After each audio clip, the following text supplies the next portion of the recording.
Sometimes there are plants in my garden which I do not know the name of the flower or the name of the plant, and I prefer to grow those plants which are exotic. After several research, I found the name to be King's Mantle and the genus name is Thunbergia species.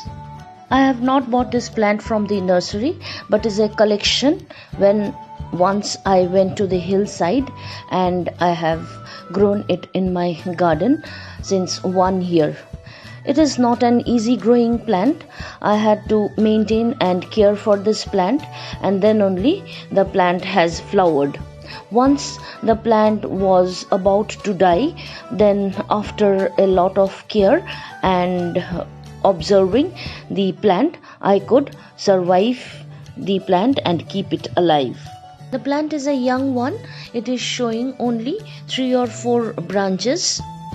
Last year the plant had only 1 or 2 flowers. This year the plant is showing many flowers in each of its branches. The flowers have very thin, delicate petals and they last for only 3 days. The plant needs fertile soil.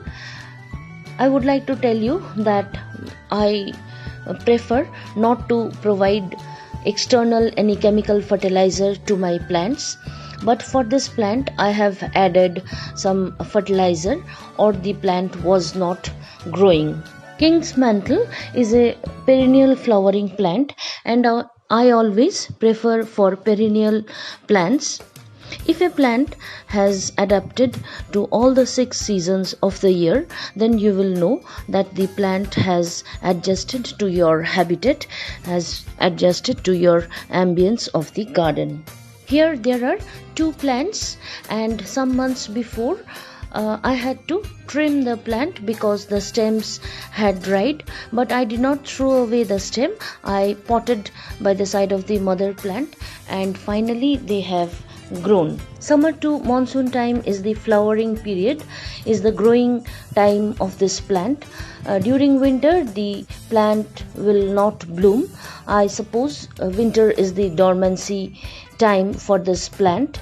I have provided half-day sun to this plant. If it would have been much more bigger, then full-day sun it could withstand.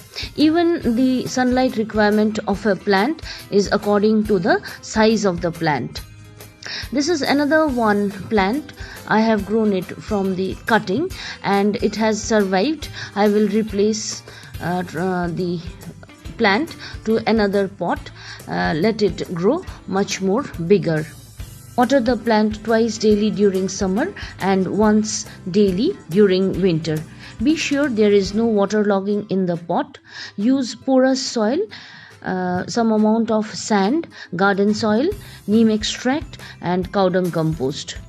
So that's all about the plant, friends. It's a new variety in my garden. So that's all for today. Bye bye. Thanks for watching.